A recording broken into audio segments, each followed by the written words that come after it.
Só como é que eles querem que tu entregue um desenvolvimento, se tu tá com a sala saindo criança pelo ladrão, sabe. Então eu Que acho é que uma perspectiva fabril ainda, né, da isso, educação. desse ensalamento, É. desse bota a criança pra dentro, senta na carteira e tu acha que ela vai ficar aí a gente não vai adentrar, porque a gente não vai ter tempo pra isso. Mas assim, aí tu quer que uma criança fique 4 horas sentada numa sala de aula, prestando atenção numa aula, sendo que hoje com as telas, é tudo muito rápido. Uhum. É muito na Acesso é rapidez. muito fácil, É muito né? rápido. Então, eles querem respostas rápidas. Eles não querem. Eles não têm capacidade de concentração de longo prazo. Uhum. E como é que tu trabalha isso? É, Se ignora um pouco isso também, dessa mudança geracional. Uhum. também, diferente de quando meu pai estudou, quando eu estudei, que funcionava. É. Até certo ponto, tu colocar todo mundo enfileiradinho e ficava 4 Sim. horas ali. E assim, ó, o que os nossos documentos trazem, né? Falando de ensino fundamental.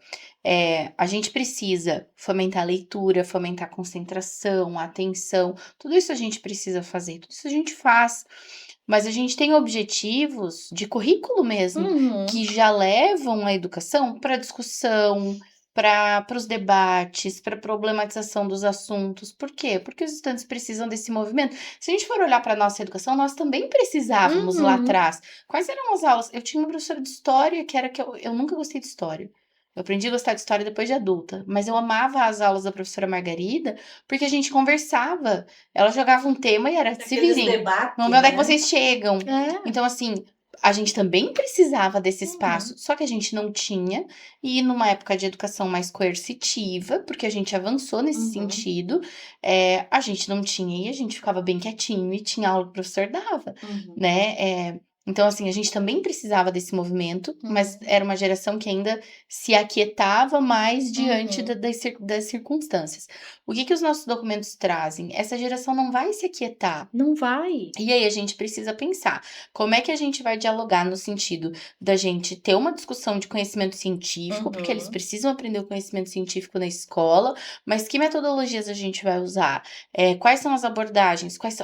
A gente tem um sistema de educação que define os processos avaliativos, porque eles não Uhum. podem mais ser só prova, né? A gente tem uma resolução que define isso. Então, assim, e aí eu vejo que a gente precisa discutir isso atrelado a essas documentações, por quê? Porque tal qual a gente ficou com o nosso plano municipal de educação por um período da vigência dele Inconstitucional. inconstitucional, Uhum. e ele ficou engavetado, porque não houve nenhum movimento para ter uma Adequar, modificação nesse ajustar. texto e uma Uhum. adequação no que precisava. Quem precisava se manifestar se calou. E não houve, né? Então não houve esse fomento. Ou seja, qual que é a mensagem que isso dá? É um documento de gaveta. Assim como muitos PPPs, assim como muitos regimentos, são documentos de gaveta. Esses documentos não podem ser de gaveta. Porque quando a gente discute, por exemplo, ali no GT que nós estamos, né? Essa valorização, a valorização está na remuneração, a valorização está no espaço, a valorização está também, e aí eu quero problematizar uma questão que me deixa bastante incomodada, na garantia da manutenção das horas atividades. Uhum. Por quê? Porque a gente tem, e aí falando, né, não é nem falando de ensino fundamental, mas falando majoritariamente de anos finais, se bem que nos anos iniciais também, para o pedagogo fechar os cinco componentes que ele precisa trabalhar, obrigatoriamente ele precisa ter uma hora atividade excedente. Uhum. Então, em 20 horas ele teria 7, ele vai ter 6, senão não fecha essa carga horária. Se ele não tivesse essa hora, eu não sei como as escolas se organizariam, nós não conseguiríamos nos organizar, porque quem cobriria essa hora, Ia né? faltar um professor.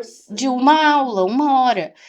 Mas, por outro lado, é você dizer para esse profissional que existe uma lei que garanta aquelas 7, mas que logisticamente ele tem que tirar 6.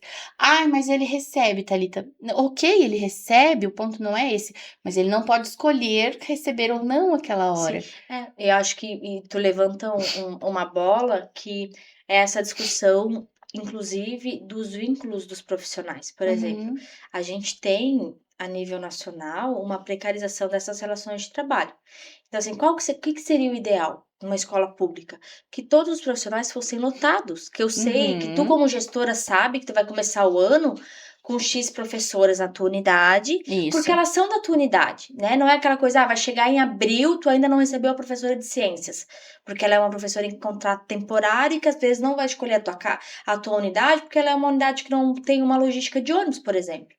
Sabe, quem tem o prejuízo é essa criança. Exato. Agora, se tu tens um corpo docente fechado, tu sabe, aqueles lá são os professores da tua Uhum. unidade.